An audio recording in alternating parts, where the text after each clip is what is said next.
Bonjour, voici une explication sur la newsletter indicielle suite au mail que j'ai reçu, au sondage que nous avons effectué concernant donc les améliorations potentielles du site. Alors, il en est retourné que le newsletter indiciel est trop dense et donc nécessite une explication. Donc, la voici. Alors, tout simplement déjà pour aller sur la newsletter indicielle, il suffit de cliquer sur abonnement.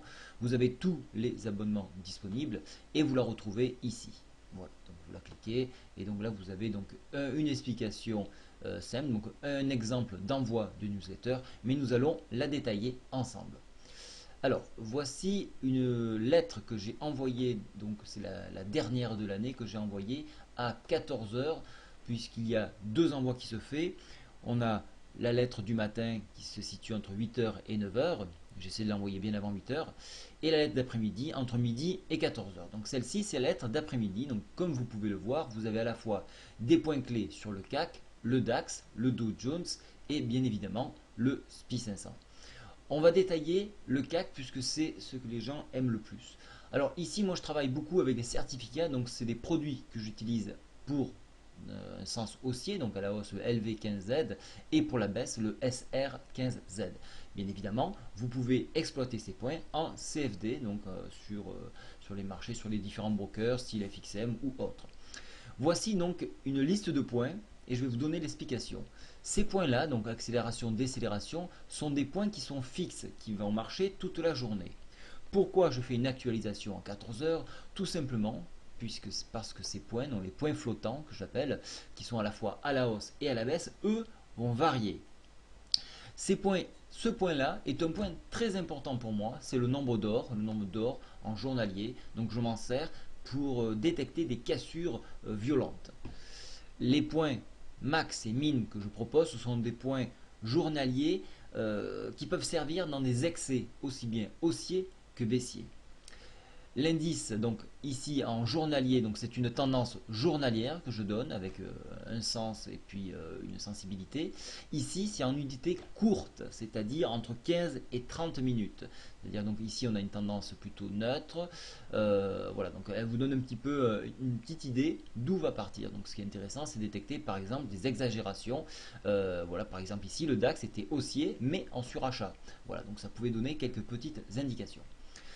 Je reviens maintenant sur le CAC et je vais me concentrer ici. Donc ces points-ci, accélération, décélération, sont des points clés et points étapes où le cours va buter. Donc on voyait qu'il part de plus haut au plus bas. Donc actuellement, si je reprends le cours cette journée-là, donc le 15, pardon, la journée du 19 au 20, voilà un petit peu ce qui s'est passé. Donc la journée a commencé, alors là je vais prendre la lettre d'après-midi qui commençait à 14 heures, donc je l'ai envoyée à 13h15 environ. Voilà, on était sur ces niveaux-là, donc 4177. Alors qu'est-ce qui se passe? On se réfère à la lettre. La lettre, qu'est-ce qu'elle dit? Je la reprends. La lettre, elle dit, voilà, 4177, elle disait, au-delà de 4078, on va tendre vers un objectif 4191. Qu'est-ce qui s'est passé? Donc, je regarde ici, 4191, donc 14 heures, donc vous étiez ici, donc 4171, tac, le seuil est franchi, donc on va tendre vers 4191. Vous voyez que on n'est pas redescendu sous 4175. Alors, quel était le risque?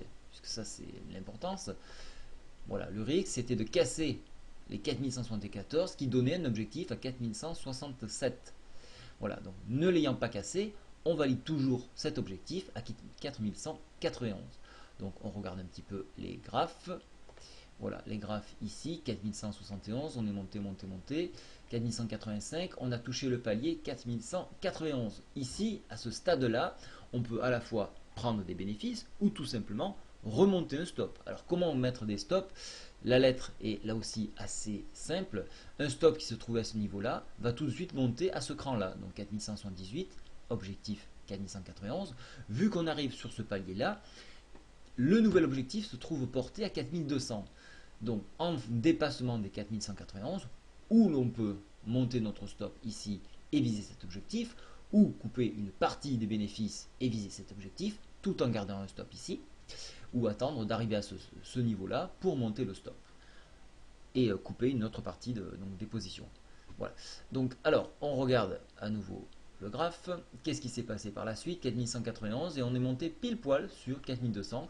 On remarque bien que les deux mèches ici représentent effectivement un gros barrage, ce barrage que j'avais détecté. Voilà pourquoi je l'ai mentionné sur la newsletter.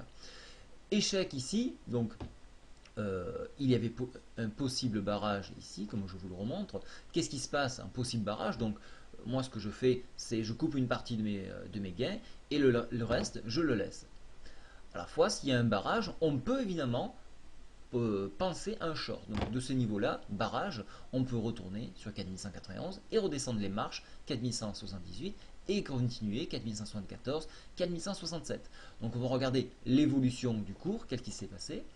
Donc on est allé de 4200, on est allé revisiter 4191. Donc ceux qui ont shorté ce point-là en voyant la résistance en train de se matérialiser, ont placé un stop donc sur 4200 avec un objectif 4191, un objectif qui a été touché, et on continue un petit peu, on va aller jusqu'à 4184, on n'a pas touché le palier suivant qui se trouvait à 4978, mais on a essayé du moins de le tendre. Alors si vous avez un stop serré suiveur, donc ça vous a permis d'acter un petit peu plus de gains.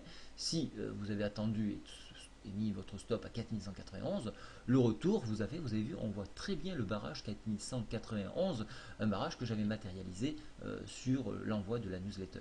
Donc en cassure de celui-ci, ben là votre stop saute avec gain, certes. Vous voyez que donc par la suite, donc pour ceux qui jouent en CFD, vous voyez que la lettre a été pertinente puisqu'on est allé à nouveau donc 4191, le barrage passé, hop. Alors là on est sur le jour d'après. Mais vous voyez que donc pour ceux qui jouent en scalp, c'est très intéressant cette lettre. Mais pour ceux qui jouent en swing, regardez, là je reviens à nouveau ici. Les points clés que je vous avais proposés là vont être à nouveau touchés. Voilà, donc 4216. Donc je regarde ici, 4216. 4216, alors on a presque touché, vous voyez que elle a sa pertinence, si bien sûr, alors là je suis en unité de temps 15 minutes, mais si on regarde un petit peu plus loin, regardez, quelques jours après, c'est pas quelques jours, c'est 2 jours, le lendemain dans la journée, on va chercher ces 4219. Voilà, donc vous avez à la fois un horizon pour les scalpers, donc un horizon à la minute, vous avez un horizon journalier, vous avez un horizon sur quelques jours. La lettre regroupe un petit peu toutes les sensibilités de trading. Donc ces points clés max, vous voyez que le point clé max, si on était rentré en début de journée, donc ce point clé là ne bouge pas. Donc l'ouverture qui s'est faite par exemple, alors là je reviens un petit peu à 8h, 8h, 8h, 8h, 8h, on était, l'open s'est faite ici à 4182, alors là pas trop de pertinence puisqu'il y a eu d'énormes gaps, mais vous voyez que donc parfois donc il y a de la justesse, hein. Mais néanmoins donc vous avez quand même un filon pour toute la journée, ce qui vous permet donc de suivre l'évolution du CAC, ce qui va vous aider à trader, donc notamment à placer vos stops de protection. Voilà un petit peu ce que l'on peut dire sur cette newsletter. J'espère que cette fois-ci elle est plus claire, donc je vais mettre cette vidéo en ligne et donc vous pouvez donc évidemment suivre CAC, DAX, Dow Jones et SP500, toujours sur le même fonctionnement. J'ai calé cette façon de travailler sur le robot et je l'ai mis sous forme algorithmique, ce qui fait que vous avez donc un envoi de mail sur le robot qui vous indique donc les mêmes points avec donc des objectifs comme vous l'avez vu ici. Voilà, mais écoutez, j'espère que ça a été plus clair cette fois-ci. Et n'hésitez pas à me faire un retour sur cette vidéo, je n'y manquerai pas de l'améliorer ou d'apporter donc un complément d'information. Bonne journée à tous, au revoir.